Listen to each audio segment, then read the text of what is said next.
What's going on, everybody? Welcome back. If you've been here before, if you're new, my name is Jay, and I talk about everything that I do about running an eBay business selling car parts. Today, I got a somewhat simple video for you guys, but I've had a bunch of questions about people that are just starting out and that are beginners with eBay. So I just wanted to touch on this little subject real quick, and it's about how you should list your items on eBay. Basically, there are two specific ways to list on eBay. It's either an auction or it's a buy it now.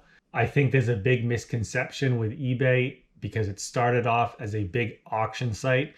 So now when you tell people that you sell things on eBay, they think that you're auctioning everything off.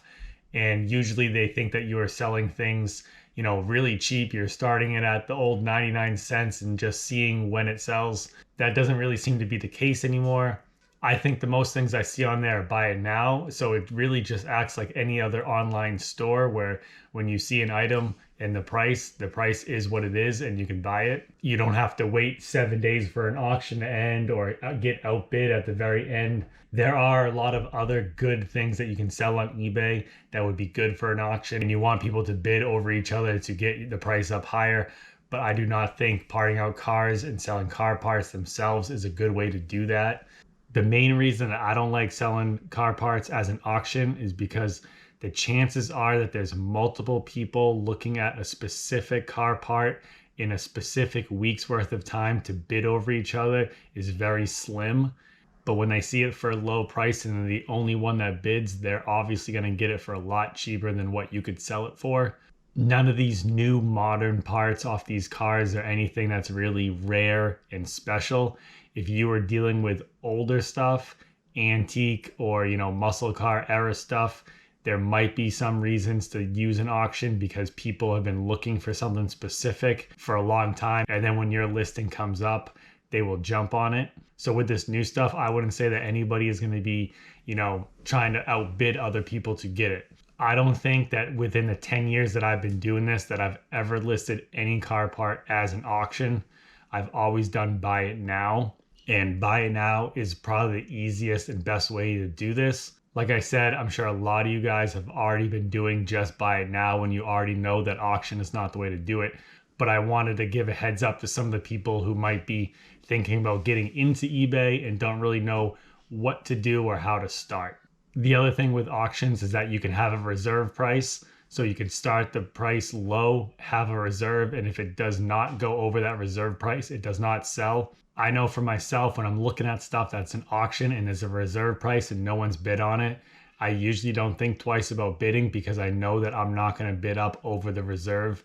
I really like the buy it now option because right when you see that price and it's a good price, you can just buy it and be done with it. So with buy it now listings, there's basically two different ways to do it. You can do a strictly buy it now. You put the price in, the price is firm.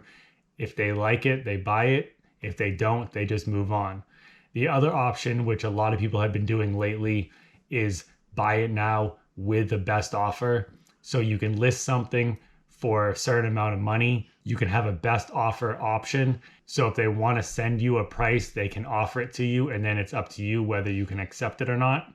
I see a lot of people doing that now, which I do feel like it's a pretty good option for eBay. It gets a lot more people to think about buying or think about offering a better price. So it is a nice feature. When you're on there making your listing, you can check a box that accepts any best offer price above a certain amount. And you can check a button that will decline an offer below a certain amount of money. For example, when I sold the Mercedes engine I had last year on eBay, I had a buy it now price, but I had best offer because I wanted someone to think about it. And if they wanted to give me an offer, I would definitely take it into account and then go from there. So people get 3 chances to offer something before they can't do it anymore. So when I finally talked to the person, they had offered 2 different lowball offers before they finally got up to what I would accept. So I had the box checked that said decline offers below a certain amount. And as soon as they offered that money, it was automatically declined. And then once he made an offer above that cutoff, I was able to see the offer and then I was able to talk to him. And ultimately, we did make a deal for that engine. And as you know, I made a pretty good amount off of it. I still very rarely use the best offer option. When I have a part on there and I put a good price on it, that is the price that I want to get for it. I really don't want to be hassled and haggled over, $10, $15 on each item. I really do try to price my items very fairly. So I think when most people see my prices, they don't think that I'm overpriced and that I'm trying to rip anybody off. So right now, I think that there's only one or two listings on my eBay that have a best offer option. Everything else is strictly buy it now. The other great thing about the buy it now is that you can do a 30-day listing and you can just keep it right up on eBay. And when that 30 days runs out and you haven't sold it, it automatically relists. So you don't have to do anything to put that item back on. Some of the items that I've had on there for over a year, every single month, every 30 days, they automatically relist.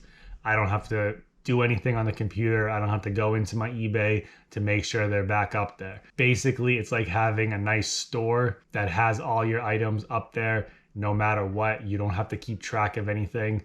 And then obviously, if your prices are good prices, then people will buy it. So that's more or less the two different ways to list it, auction or buy it now. If you guys are trying to sell car parts, I would strictly do buy it now. Like I said, you can do the best offer option, but a lot of times with the best offer, people think that you're going to take a big cut when they offer you money. That's the reason I don't do that. I don't want anybody to haggle over my prices. I price them fair. So that'll really be up to you guys if you think, best offer is the best way to do it. But for sure, do buy it now. Don't do auctions. And I'm sure that you'll see that that is the way to do it. Obviously, if you guys have been doing this for a while, you already know buy it now is the way to do it. So I just wanted to give you guys that little bit of information for anybody who's thinking about starting out and doing this. If you guys have any questions, let me know. If you haven't done so already, please subscribe, and I will see you next time.